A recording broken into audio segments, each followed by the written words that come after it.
If I could go back and give my younger self just one piece of advice, what would it be? Never give up. If I could give anyone just one piece of advice, what would it be? Never give up.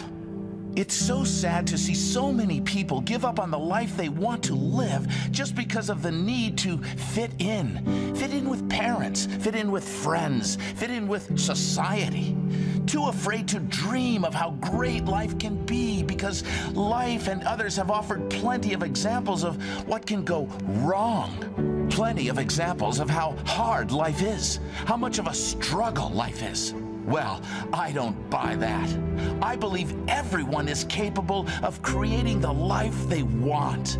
I refuse to believe we are stuck.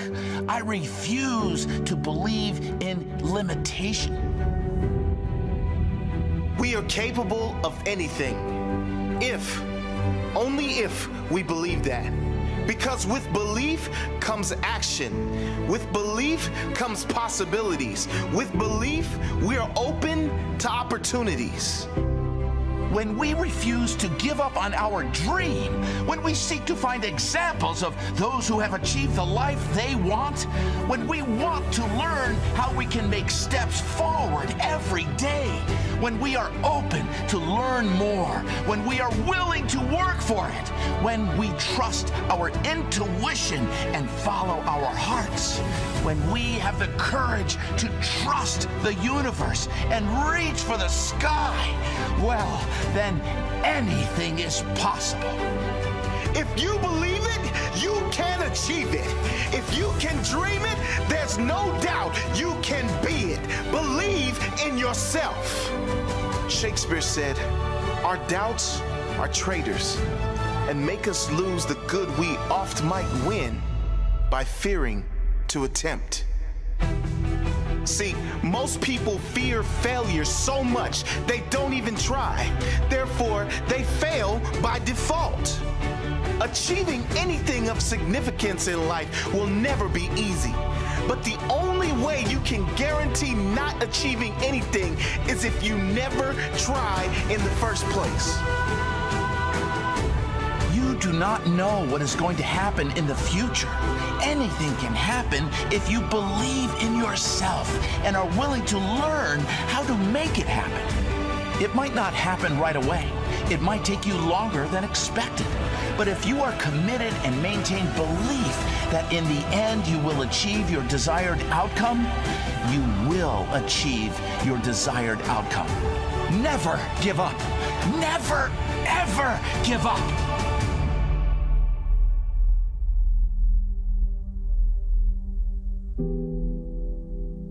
I believe I can create my own reality because it's a strong belief to hold, because when I feel good, more good things come. When I'm low, more low moments come.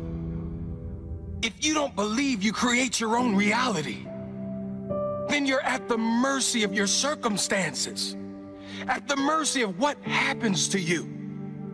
I couldn't think of much worse ways to live than always be reacting as if life has something against me. Life presents challenges to all of us.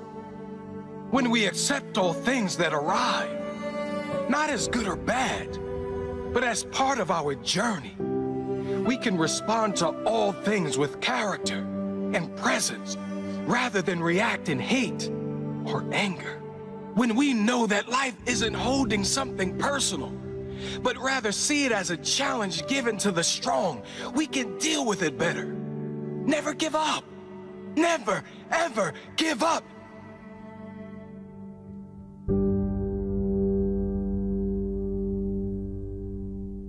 Fear is not real. The only place that fear can exist is in our thoughts of the future. It is a product of our imagination, causing us to fear things that do not at present and may not ever exist. Do whatever is required. Just go out there. It's possible you can get what you want. It's necessary. If you want it, you got to go into action. You got to be willing to experiment. You got to be willing to fail and to succeed. You got to be willing to form and to develop new relationships. It's you, it's on you. You got to make that happen. Nobody's going to bring it to you on a silver platter and say, here's your dream manifested. You go through the challenges of life and you look at it and embrace whatever comes to you. Don't run from it. Step toward it. Don't try and duck it like most people do. See, most people want it easy. Easy come, easy what?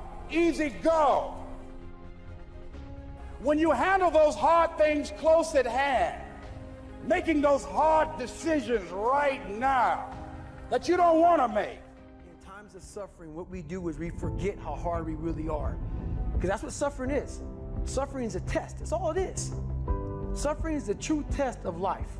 The beauty is remembering this young, dumb, what people call nigger, is now where I'm at today. And that is, when you finally get to that point, for me, it's forever lasting peace. Greatness isn't running 200 miles at a time or doing 4,000 pull-ups or being a SEAL. Greatness is whatever the hell you dreamed of in your own mind. You gotta first see it. You gotta first create this vision in your mind. And then that's when I come into play. Once you create this vision in your mind, it's how am I gonna get there now? We are all great. No matter if you think you're dumb, no matter if you think you're fat, no matter if you are fat, no matter if you've been bullied, or no matter if you just got back from Iraq or Afghanistan and you have no legs or your arms or whatever, man, we all have greatness. It just, you gotta find the courage.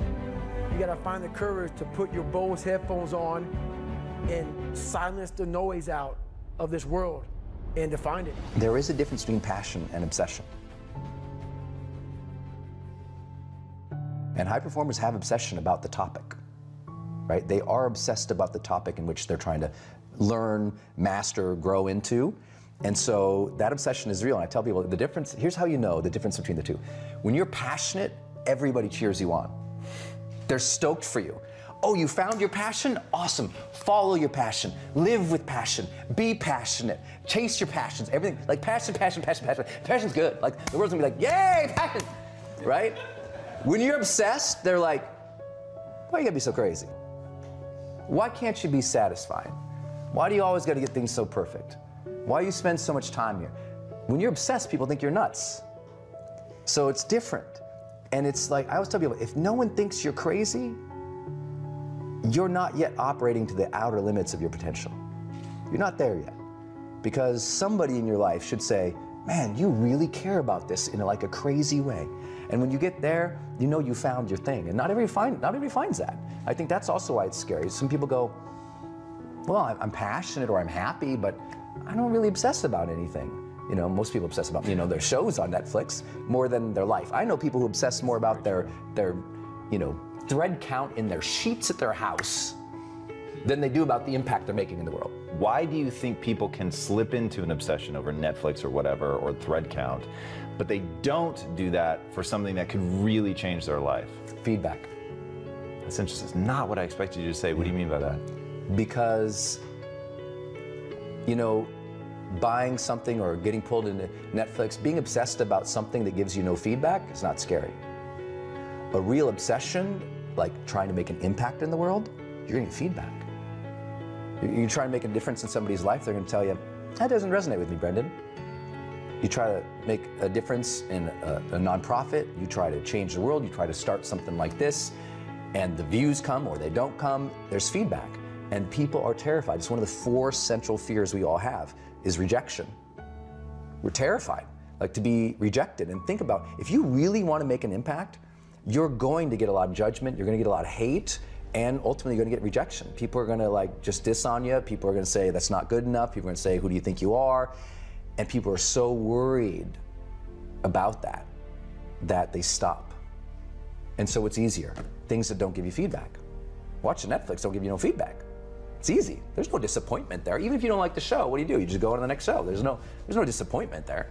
You know, I think trying to make an impact, there's a lot of disappointment and fear and potential for rejection. So people don't get obsessed about making a difference and making an impact because it can hurt. Well, imagine like last night, I'm going on the stage, right? if my identity says I am a public speaker and it is important for me to be excellent at this, and then I go on stage and I bomb, what does that say about me as a person? So we've got about 50 years of work in psychology, the field of psychology, saying do not tie your efforts to your identity, because that risk of disappointment or rejection, you know, if the task fails, you shouldn't take that as a defining moment in which you say, I am a failure, right? So that's the risk, and that's what, you know, psychologists tell us to be wary of. Except, it turns out that high performers flip that on its face and go, well, actually, no, I do get bothered if it fails. I really get upset about it. I am attached to the process here. I do care if it turns out well. I mean, that's why they obsess about the details. That's why they care about excellence. It's like, no one obsesses about the details or cares about excellence unless it means something to them. And there is a risk. The risk is you over-attach to the process or the outcome with your identity, so that if the process or outcome goes bad, now you feel bad about yourself as a human, and now you stop your progress. But I also tell people there's a balance there. I actually wish more people would attach some identity to what they're doing. They wouldn't go through the motions as much. I mean, I think what the world needs less of is half-interested parents who don't have an identity that says, you know what? I'm gonna be an excellent parent. I think we have a lot of CEOs or business people or entrepreneurs who they've never stepped in and said, you know what? I'm a CEO. I own this business. I am responsible for paying the bills. I am responsible for making the money. I'm responsible for all these people's mortgages who work for me. Like I want them to own the identity of a CEO, because most of them, if you ask them about their identity and their business, they're kind of like, you come to find, they're kind of approaching it like not even hobbyists. And it's like, if you want to win, your identity has to be tied into that thing in which you are trying to succeed at and give to. And that takes a lot of guts to put yourself all in for something, but who's ever contributed something with tremendous impact without being all into it? I've never seen it. So I think the message of the book, you're right, I'll get some flack from a lot of psychologists say, don't tell people to tie more of their identity. Or my friends who are Buddhists will say, but attachment is the form of all suffering. Brendan, have you not read your spiritual texts? I'm like, look out, calm down. I've hung out with the Dalai Lama, I'm totally cool. But what I'm trying to tell you is even the Dalai Lama has a connection with himself as a spiritual leader. His identity is still there. That people, you know, assume that, you know, we have to release ourselves from having any attachment to something, but I'm like, I think we all want to be present and engaged fully in the things that we are doing in our lives. And that's going to require us to say psychologically, you know what, I am all in this. Learning is the ultimate lever to leveling up. Passion plus growth plus contribution equals personal satisfaction. Yeah, yeah. It's like those all coming together, a lot of people have never experienced. And it's hard for you and I to say that as personal development guys, but it's true. There's a lot of people who have never had those three completely line up, so they're not satisfied even with their job or their career or their life, because the passion isn't there. Even if the passion's there, they don't feel like they're growing. But everybody who I talk to, do you remember that first personal development book you read? Do you remember that first time you wrote tons of notes about what you wanted your life to be about? Do you remember that first time you watched a movie that inspired you to go change? There was fire there, because that learning, it opened up your mind to a new level of existence for you. And as soon as you saw it, you were like, ooh, ambition hit your heart. And now if you can match it with contribution and you can see how that passion or that fire or that learning or that growth all aligns to some type of impact, now you're getting me fired up, because now I can see the outcome of all the work. A lot of people don't do the work because they don't believe the outcome. That's interesting. You know, if and psychologists talk about the power of expectancy. When we talk about motivation, there's only two things that spark motivation. One is ambition, and that is I want more of, or I want a greater depth of, right? I want a greater depth of connection with my lady, that's ambition. Or I want a better meditative practice, that's ambition. right? I want to be better at my job. That's ambition. So it starts with ambition. But ambition, if it's not coupled with what they call expectancy in psychology, you're screwed. Expectancy says, I believe that I can figure that out. I believe that I can achieve that. I believe that that is possible for me. Because if we don't believe it's possible for me, you can show them all the results from 1,000 people, right? How many people say, I want to get in great shape? You know, Tom, I'm gonna do ketosis. I'm doing the ketosis thing, man. And they hop on your Instagram and they see the cuts, they see the changes, they see the transformations, but they don't believe it's possible for them. So they don't try. Expectancy is their problem. You got to bust through the beliefs to get them to understand that it is possible for them, not for other people, for them. And if you can open that gate for somebody, and often that's only achieved through learning, when we honor the struggle instead of hate the struggle, we can really achieve extraordinary things because our mindset's in the right place. It accept, like, as soon as you honor the struggle, you accept that, oh, of course, there should be struggle here.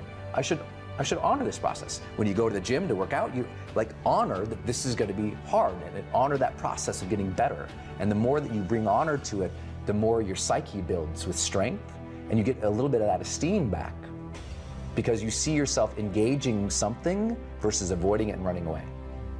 You see yourself connecting with something and giving it reverence. You're like I have reverence for the difficulties of life. They may be better. So I don't want a friction-free life. I'm not interested in it. You know, I like to say sometimes that, you know, the journey to greatness begins the moment that our, you know, deep desires for comfort and ease are overpowered by our desires to connect and contribute.